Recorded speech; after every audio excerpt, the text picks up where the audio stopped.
सिद्धपुर गांव छोटा सा था, शांत था, जिंदगी साधारण थी। गांव वाले खुश थे। वो कुदरत के साथ मिलजुल कर रहते थे। हवा ताजा थी, खेत हरे भरे थे, सूरज खिलखिलाकर चमकता था। ये एक ऐसी जगह थी जहां वक्त मानो रुक सा गया था।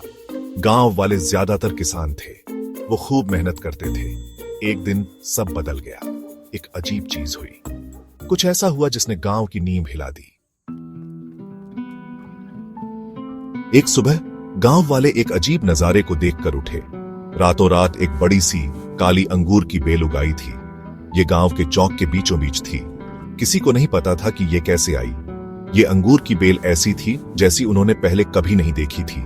इसके पत्ते काले थे और अंगूर तो ऐसे थे जैसे उन्होंने पहले कभी नहीं देखे थे। वो बड़े, गोल और काले थे। हवा में एक अजीब मीठी खुशबू फैल गई। ये मदहोश करने वाली थी। गांव वाले अंगूर की बेल की तरफ खींचे चले आ रहे थे। उन्होंने ऐसा कुछ पहले कभी नहीं देखा था। कुछ डरे हुए थे, कुछ उत्सुक थे। गांव के बुजुर्गों को बुलाया गया। वो रहस्यमयी बेल के चारों ओर इकट्ठा हुए। वो आपस में फुसफुसा रहे थे। कुछ का मानना था कि ये देवताओं का संकेत है। दूसरों को लगता था कि ये एक अपशकुन है।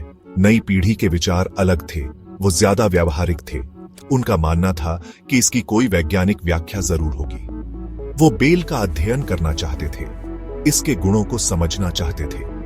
अर्जुन नाम का एक युवक आगे आया। शहर में पढ़ाई पूरी करने के बाद वो अपने गांव लौटा था। वो काली अंगूर की बेल के रहस्य को सुलझाना चाहता था। गांव दो हिस्सों में बंट गया। कुछ लोग बेल की पूजा करते थे, बाकी लोग सावधान थे। अजीब चीजें होने लगी। उन्हें अजीब दर्शन होते थे। वो अपने अतीत की चीजें देखते थे। कुछ ने भविष्य देखा। अंगूर चखने पर अजीब अनुभव हुए। उन्हें ऊर्जा का झटका लगा।